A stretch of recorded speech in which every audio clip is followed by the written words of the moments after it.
좋은 아침입니다. 하나님과 말씀과 오늘 다시 시작. 안녕하세요. 김배관 목사입니다. 오늘 아침 함께 묵상할 말씀은 에스겔 4에서 6장까지 말씀입니다. 중심 구절은 에스겔 6장 11에서 13절입니다. 주 여호와께서 이같이 이르시되 너는 손뼉을 치고 발을 구르며 말할지어다. 오호라, 이스라엘 족속이 모든 가증한 악을 행함으로 마침내 칼과 기근과 전염병에 망하되 먼데 있는 자는 전염병에 죽고 가까운 데 있는 자는 칼에 엎드러지고 남아있어 에워싸인 자는 기근에 죽으리라. 이같이 내 진노를 그들에게 이룬즉 그 죽임을 당한 시체들이 구상들 사이에 제단 사방에 강 높은 고개 위에 모든 산 꼭대기에 모든 푸른 나무 아래에 무성한 상수리 나무 아래 곧 그 우상에게 분향하던 곳에 있으리니 내가 여호와인 줄을 너희가 알리라. 아멘. 에스겔의 메시지는 크게 두 단계로 구분됩니다. 하나는 주전 587년 이전에 하나님의 심판으로 예루살렘의 완전한 함락을 선포하는 것이고, 다른 하나는 주전 587년 이후 예루살렘이 완전히 함락된 후에 회복에 대한 소망을 전하는 것입니다.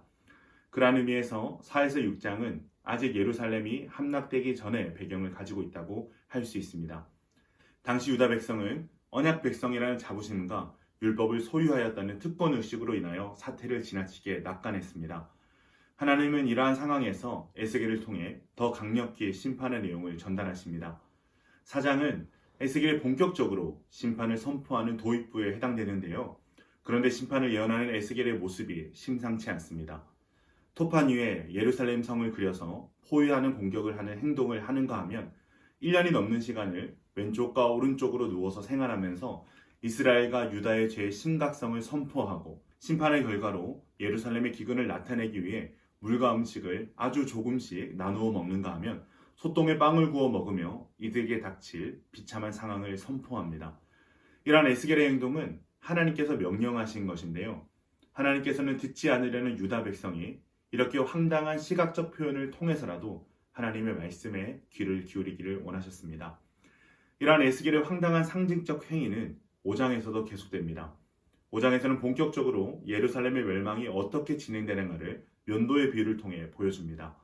이사야 7장 20절에 나타난 면도의 비유는 이방 정복자들에게 의해 팔레스타인이 학살되고 황폐화되는 것을 의미합니다.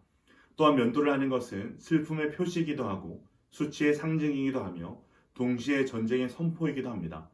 에스겔에서는 이런 주제를 더욱 발전시켜서 면도날을 하나님께서 사용하시는 심판의 도구인 이방 국가의 검으로 상징하면서 예루살렘의 수치를 표현합니다. 그러나 단순히 면도만 하는 것에서 그치지 않습니다. 에스겔은 자른 머리카락과 수염을 저울에 달아 셋으로 나누는 행위를 통해서 더욱 구체적으로 예루살렘의 함락을 표현합니다. 먼저 성읍 안에서 불사는 3분의 1의 머리털은 포위 기간 동안 기근과 질병이 이들을 덮칠 것을 의미하고, 성읍 사방에서 칼로 치는 3분의 1의 머리털은 예루살렘이 함락되는 과정에서 방어하거나 도망하다가 죽는 사람들을 의미합니다. 마지막으로 바람에 흩어진 나머지 3분의 1은 멸망당한 후에 남은 사람들이 포로로 끌려가거나 도망하게 될 것을 의미합니다.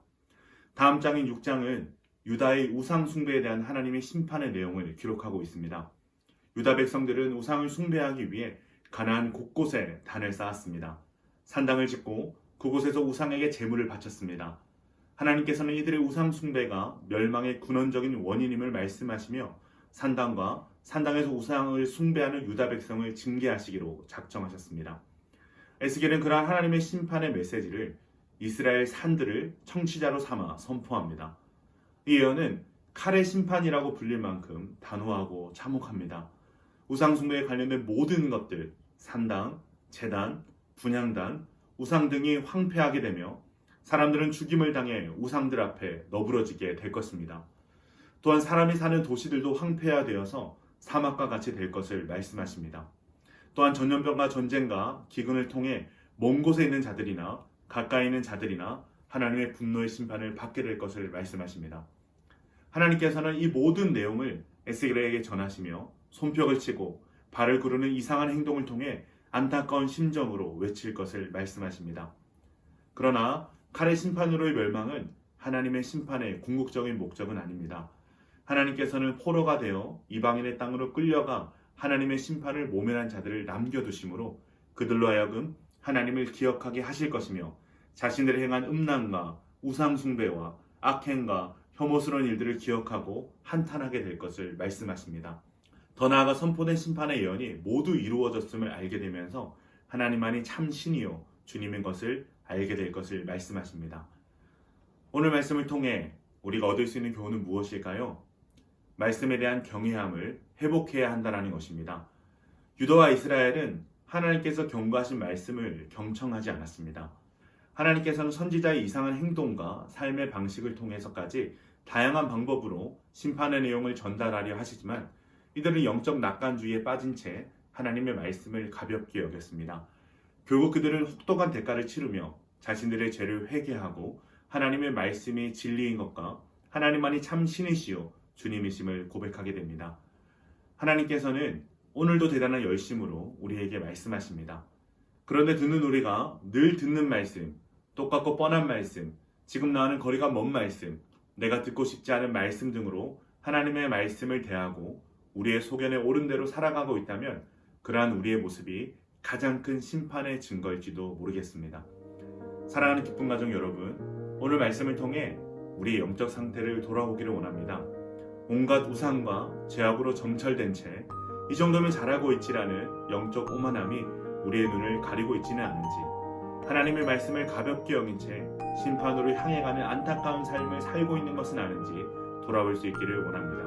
오늘 아침 말씀에 대한 경외함을 회복하고 말씀이 우리를 깨닫게 하기를 사모하며 멸망의 길이 아닌 구원의 길로 돌이켜 걸어갈 수 있는 저와 여러분 되시길 주님의 이름으로 축원합니다.